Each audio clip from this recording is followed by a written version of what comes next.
Good morning. So good to see all of you here for this very exciting day.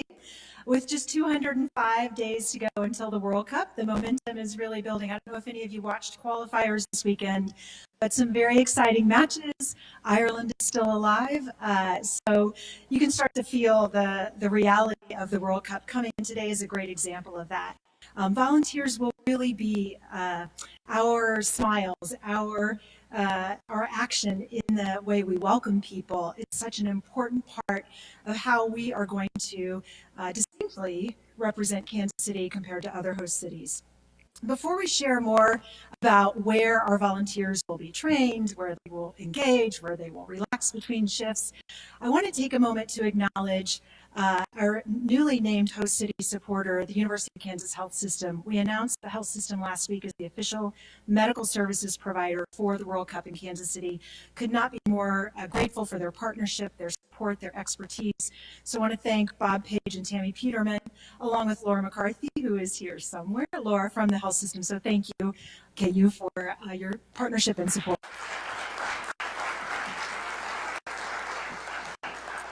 So the health system joins Populous, Purina, and Black and Beach in our host city supporter family. And today we have another business and community leader that we are thrilled to add to that list. This company has helped build and shape the region for more than a century, and it's no surprise that they are going all in on the World Cup. We're thrilled to announce today J.E. Dunn Construction as our newest official host city supporter of the World Cup in Kansas City.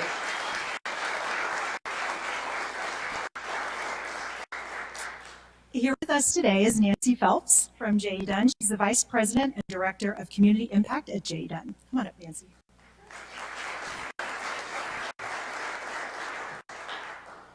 Well, good morning, everyone. Thank you, Pam. So delighted to be here today on behalf of J.E. Dunn.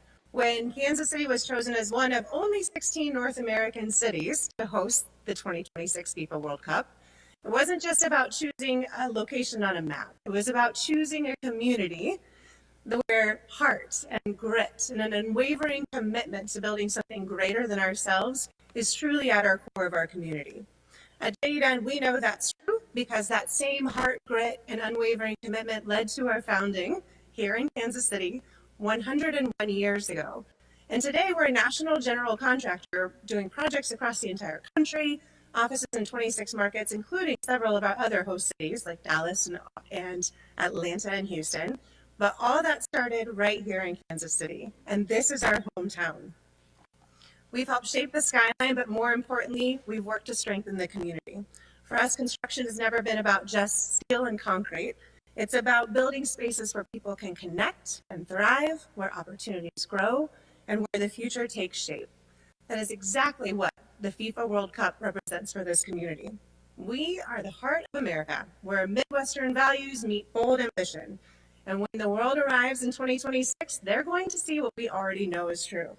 That Kansas City is a place that gets things done, where we welcome everyone, and that leaves you better than when you first arrived. Today, we're celebrating the opening of a volunteer center. Serving others is at the heart of who we are at J.E. Dunn. It's actually one of our guiding principles. We partner with nonprofits, both here in Kansas City and around the country, working side by side to serve our neighbors. We invest in workforce development programs, paving the way for future generations of the trades.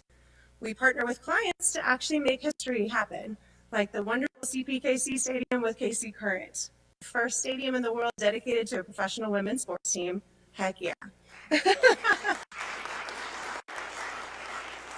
On every project, we engage with local businesses, ensuring that our success lifts the entire region. Because at the end of the day, we don't judge our success just based on projects completed, but on communities strengthened. The World Cup embodies those same values to us. It's a catalyst for economic opportunity, a platform to welcome hundreds of thousands of our friends from around the globe to experience Kansas City's legendary hospitality.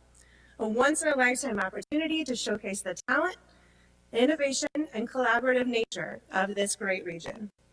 As the newest Kansas City World Cup host city supporter, we are proud to be part of the heartbeat that will make this tournament truly unforgettable. Because when Kansas City wins, we all win. In 2026, the world will see what we see every day, a community that builds dreams into reality. So, on behalf of JDUN, we are honored to stand with KC2026 as a host city supporter. Together, we're building a legacy for generations to come. Thank you so much.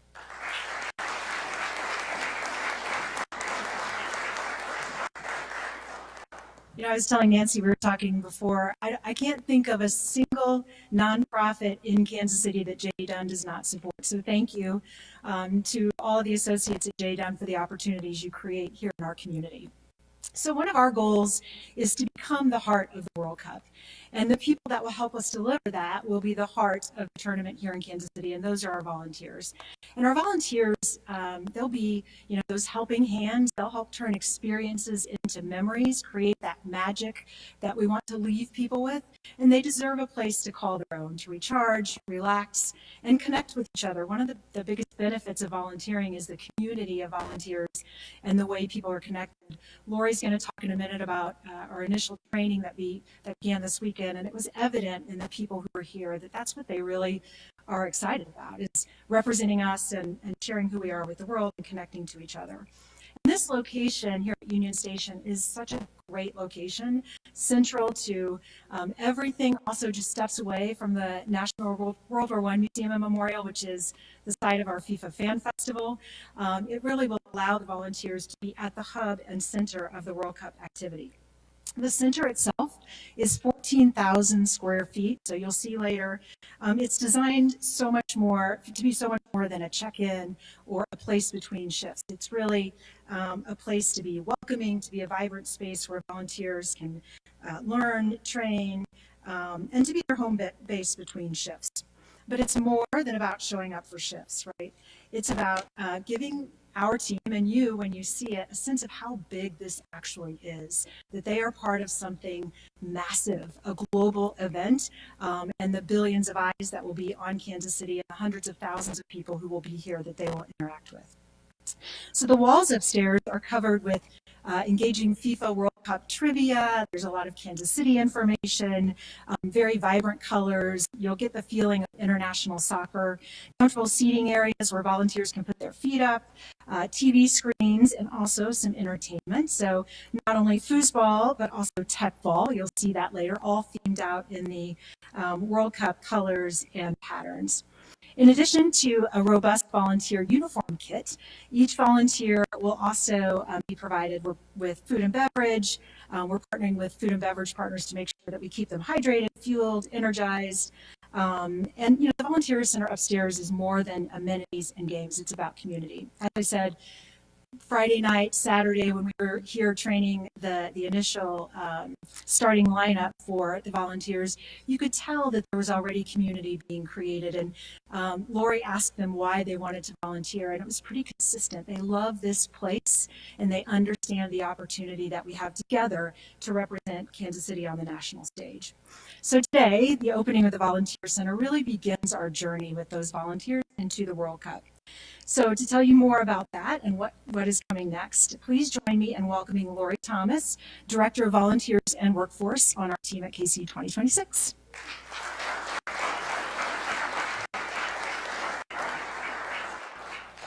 Thank you, Pam. I am so excited to share with you what this incredible space will be and the people who will be in it to bring it to life. More than 16,000 people applied to be a volunteer, and they applied to be a volunteer in Kansas City. Let me say that again. Over 16,000 people chose Kansas City, raised their hand and said, I want to be part of this, but I want to be part of it because it's Kansas City. And almost 7,000 of those applicants live within a 50-mile radius. Can you imagine? These are the people that are going to truly show how big Kansas City is and be a part of this. And beyond our region, we're seeing applicants from Illinois, Tennessee, Iowa, Nebraska, to name a few, but we have many, many that are international. Kansas City is going to need as many as 6,000 volunteers for the tournament, and what we have seen through the recruitment process is truly inspiring. So who are the Kansas City World Cup volunteers? They're teachers and students, and they're young professionals and retirees. They're soccer fans, and there are people that have never watched a match before, but they want to be here to make it big. The first 250 starting lineup volunteers were here just this past weekend, and the energy was crazy. They had so much fun, and I had so much fun, but the conversations it was loud and clear that they believe in Kansas City, they want to give back, and they want to be part of something bigger. These are the ones who are going to facilitate conversations with our volunteer applicants. And they're just going to understand what their passions are, what their background is, what their experience is, so that we can match them with the right role to make the biggest impact. Volunteer applications are now closed and tryouts start tomorrow and continue through January. During this phase, the Volunteer Center will be open Tuesdays through Saturdays with 2 daily shifts. This is where we'll get to know our potential volunteers and who can make that biggest impact.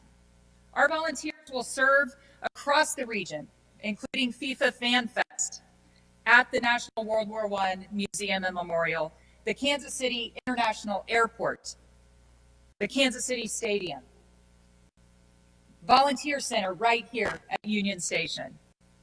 What's remarkable is that every one of these roles is essential. There are no small parts in an event of this scale, whether they're helping a family board a bus to Fan Festival, whether they're translating to really help with the communication gap that we will face, and offering the first warm smile at the airport in Kansas City.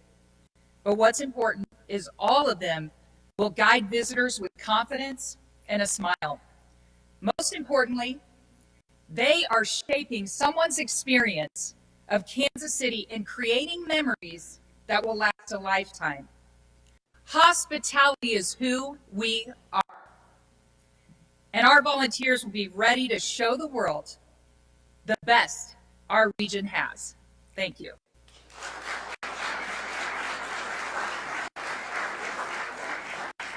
I'm guessing it's as clear to you as it is to me that Lori is the perfect person for this job. Yeah, I agree. So we have a flag here that all of the volunteers will sign. And I think we have all 5 of our host city supporters here. So I'd like to invite them up to be the first people to sign it. We'll hang in the Volunteer Center to commemorate the moment. So if you'd like to come up, and I think we've got some pins for you. I've already signed it. That's the very small scribble there in the top right corner.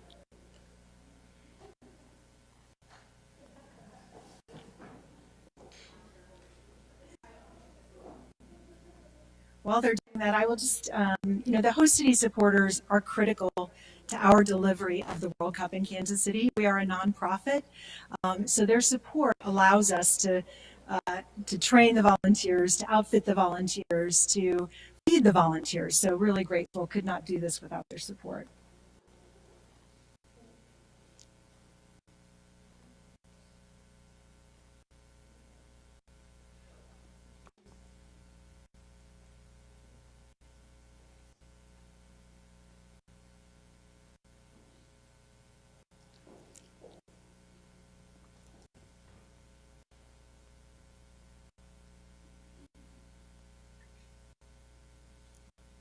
Great. Thank you again to our host city supporters.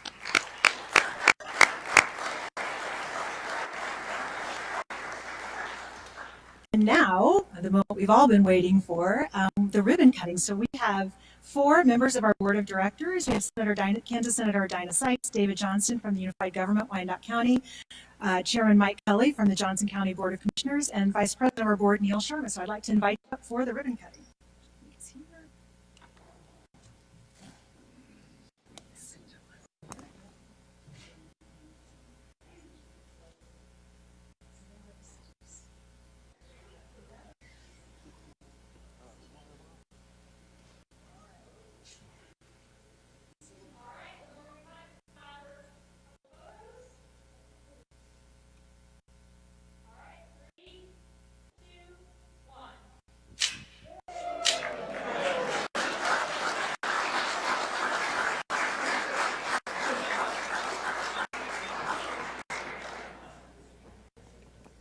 Thank you. So I think we have a few minutes before we go upstairs for tours. We have a few minutes for questions. Haley's going to facilitate. We do, and thanks to all of our media partners for being in the room today. If you have a question, go ahead, raise your hand. Someone in the back will bring you a microphone. Reagan, WDAF, you're in the middle. Hi, Pam. What will those tryout sessions you talked about look like, and what is the number of volunteers we're trying to get to? So our goal is to get to approximately 6,000 volunteers. And so there is a very structured, just a conversation, and it really reflects what's in their application. So it's their skills, it's what they bring to the table, and it's just having a conversation.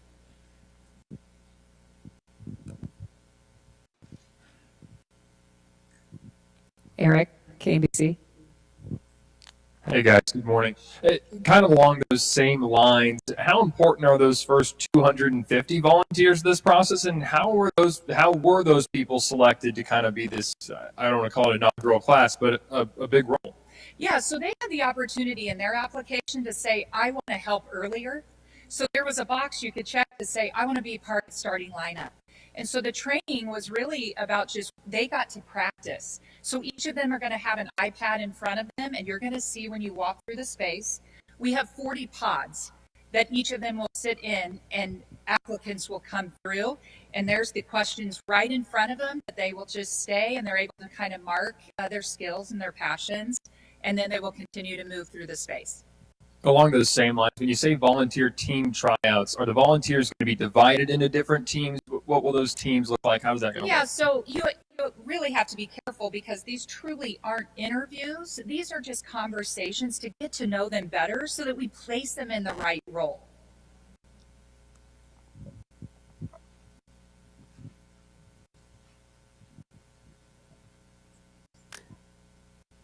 All right.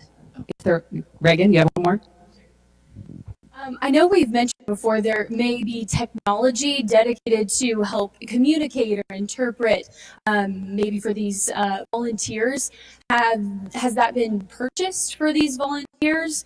And is there going to be dedicated technology for these volunteers? So a couple of things. The first is, as part of the tryout process, we'll be asking about language skills. We had, in one of the sessions Friday night, we had a starting lineup member who spoke 11 languages. So, there are more than 60 languages spoken in the Kansas public schools alone. So we have a really diverse community here with language skills. So that's part of what we're asking about in these starting lineup tryouts. We are looking into technology, and then we will be translating a lot of the materials, a lot of our communication, our wayfinding. Once we have the final draw in December and we know what countries a few days later will be playing and our base camp in Kansas City, then we can really focus in on specific languages. Telemundo. Hello. So after are you waiting for the final draw, of course, to know which teams are going to be here in Kansas City to determine the numbers of volunteer, like for languages, based on languages. So how are you going to select these 6,000 volunteers for Kansas City? Yeah, and part of it is the final draw. It's also as we refine our operational planning. FanFest will be our biggest need for volunteers, the FIFA Fan Festival at the National World War I Museum and Memorial. So as Mallory Cage, our director of events, and the Populous team really narrow in on what our daily needs look like, we'll also fine tune those numbers. So I would expect those could go down a little, but we'll need some redundancy. And then I don't know if you want to talk about the language piece and how we'll. So we use a management system called Rosterify. That's where everyone completed their application and their assessment. Everyone will receive a background check because I think that's important to know that we have people that are going to be safe for our community. But ultimately, what's going to happen is where they were able to put in all the languages that they spoke, right? And so the system will naturally match a role where it is needed. So let's say the teams at the stadium, they speak a specific language. Then we're going to have volunteers that speak that language to be in those roles. So we're going to make sure that we place people in the right place, especially for those that speak many different languages. Thank you. KMBC. When it comes to those volunteers from outside of the country, how will the process between now and January work for them? And how much of a resource is it going to be to have people volunteering here from outside the country? They won't know the metro as well, obviously, but they might know the customs, cultures of people visiting. Talk about how those people can help you all too. I mean, I think we really want the volunteers to represent the region.